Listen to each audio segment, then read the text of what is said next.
Peruvian ఎడారి మధ్యలో కంటికి కనిపించని విశాలమైన బూడిద రంగు పొలం ఉంది. ఆ పొలంలో నేలపై గీసినట్లుగా కనిపించే వేలకొద్దీ పెద్ద డ్రాయింగ్లు ఉన్నాయి, గీతలు, జంతువుల బొమ్మలు మరియు తెలియని చిహ్నాలు. వాటిని నాజ్కా లైన్స్ అని పిలుస్తారు.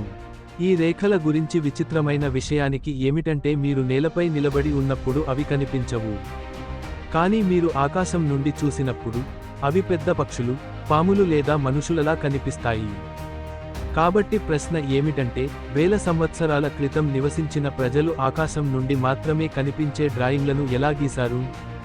చరిత్రకారులు అంటున్నారు ఇది నాజ్కా ప్రజల కళ. వారు ఈ ప్రాంతంలో 500 BC నుండి 500 AD వరకు నివసించారు. కొంతమంది శాస్త్రవేత్తలు సూర్యుడు, చంద్రుడు మరియు నక్షత్రాల కదలికను ట్రాక్ చేయడానికి నేలపై ఈ రేఖలను గీశారని నమ్ముతారు. అవి వారి ఖగోళ క్యాలెండర్ అని వారు అంటున్నారు. అయితే చాలా మంది పరిశోధకులు దీనికి విరుద్ధంగా అంటున్నారు.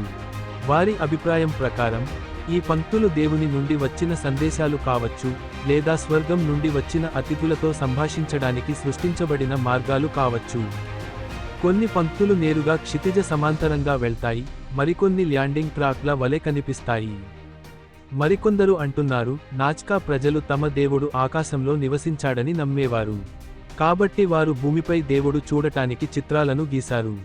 వారి భక్తి చాలా గొప్పది, వారి కళ నక్షత్రాల వలె విశాలమైనది. ఈ రోజు వరకు నాజ్కా పంక్తుల యొక్క ఖచ్చితమైన ఉద్దేశ్యం ఎవరికీ తెలియదు. అవి ఏ సాంకేతికతతో సృష్టించబడ్డాయి, ఆ మార్గాలు ఏ ప్రయోజనం కోసం గీశారు, ఇవన్నీ కాల రహస్యాలు. కానీ ఒక నిజం స్పష్టంగా ఉంది, మానవ సృజనాత్మకత యొక్క మార్గం కొన్నిసార్లు దేవుణ్ణి చేరుకుంటుంది.